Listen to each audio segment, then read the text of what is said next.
This is the Tantracara guitar. It was completed in February of 2016. The instrument has 15 strings total. It has 5 playing strings, which are nylon. It has 2 Chikari strings, which are used for rhythm or drone, and 8 sympathetic strings, which are steel, which attach to a Jawari bridge, which is found on the sitar and the tanpura, which gives it that type of buzzing sound. This instrument also has what's known as a just intonation fingerboard. If you notice, the frets are not evenly spaced. Even though these are parallel frets, they are not evenly spaced. This is known as pure tuning, which is found in Indian classical music. The soundboard is made out of Sitka spruce. Yeah, the Sitka spruce on this guitar I purchased 10 years ago. It was told to me that it was 50 years old at that time. It is braced with lattice, all wood lattice. It's a beautiful piece of wood, very resonant. And I used abalone to surround the soundboard and to make the rosette with on this guitar. Back and sides are Madagascar rosewood, which is pretty difficult to get these days. It wasn't when I got it. The rest of the guitar is mainly mahogany and ebony fingerboard and Indian rosewood.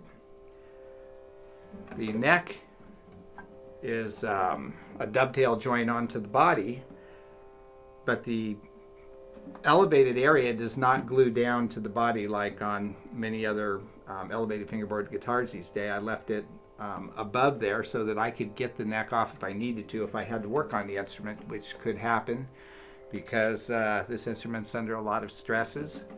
I do have carbon fiber reinforcement on the inside of it, so hopefully I've done my job right and I'll never have to open it up.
The Tantrakari guitar was a process that took about 4 years of going back and forth with many ideas, and we had to go through many experiments to see how things would fan out. And after, about 3.5 years roughly, Waylin decided that he had the information he needed and felt confident that he could build this instrument the right way. Yeah, we started with making an instrument that would be light and well balanced and easy to play with a thinner neck, the five strings, and it couldn't be heavy. This guitar is very well balanced still, even though it has this here. So I had to keep all of this light. Some of the things I had to deal with were like, if you look at the plane of the strings on the guitar, they're different than the plane of the strings for the sympathetic strings. So everything is coming up at different angles. Matt wanted 24 frets on the first string, which he has here, which comes way out over the sound hole. Of course, you already talked about your... One thing that was very, very important to me was the weight factor. The first Raga guitar that Scott Richter built is really top heavy. As a matter of fact, the instrument, is it topples over quite easily. And you can only sit with that instrument in the Indian style to play it at all. I could never sit with that other guitar like this, which is something I wanted to do. And the other guitar put a lot of torque on my left hand and my right. We also had the original Chikari strings way out here on the first guitar, so I wanted to bring those in to reduce the amount of stress on my thumb. So therefore, making it much easier to play. I also wanted to try a Jawari bridge, which would create a buzzing or sustaining sound. So I wanted less strings with, in fact, just as much sound, or if not more, which we managed to achieve through other experiments. Yeah, these Jawari bridges are quite tricky. It's said that for every 1,000 sitar players, there's only one guy that knows how to fine-tune a Jawari.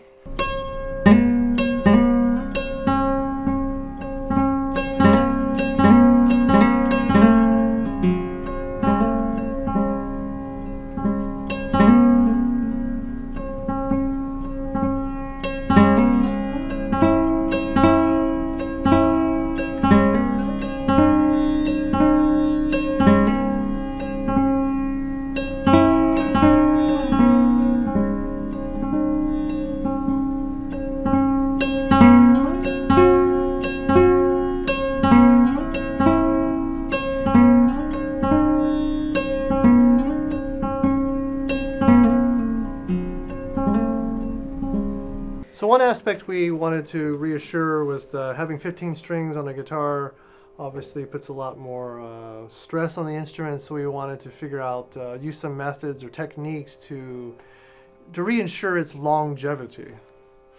Yes. And, with the strings that are actually attached to the soundboard, there's 7. And I've been making 7-string guitars for some time, so I knew that I could make this soundboard the same as I've been making all my 7-string guitars. Now, in regards to the 8 steel strings, they're attached to the bottom of the guitar. So I put a block on the inside of the guitar here and a block up here, and there's a carbon fiber rod that's structurally giving it the strength, so this is not going to collapse in on itself. So I'm pretty confident it's going to hold together, and I haven't seen any sign that there's an issue yet. And usually if you put too many strings on an instrument, you can see pretty quick if there's going to be a problem. But like I said, I did what I could to overbuild it with the soundboard still being very resonant. Like I said, it's 7 strings. It's built for just 7 strings.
Another feature that's different from this guitar, from the first Raga guitar, is that the playing strings are tuned differently.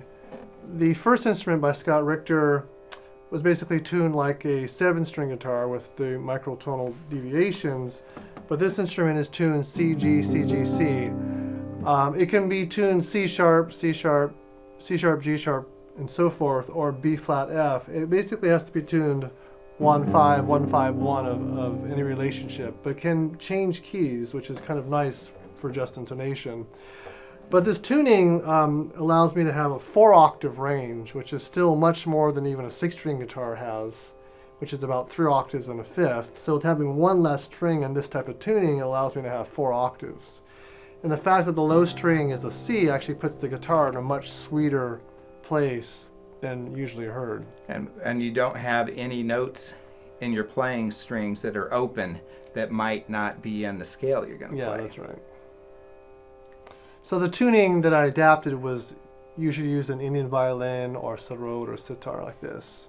So I kind of moved away from the traditional tuning of a guitar to try to capture another aspect of that music.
Well, what I've learned from these luthiers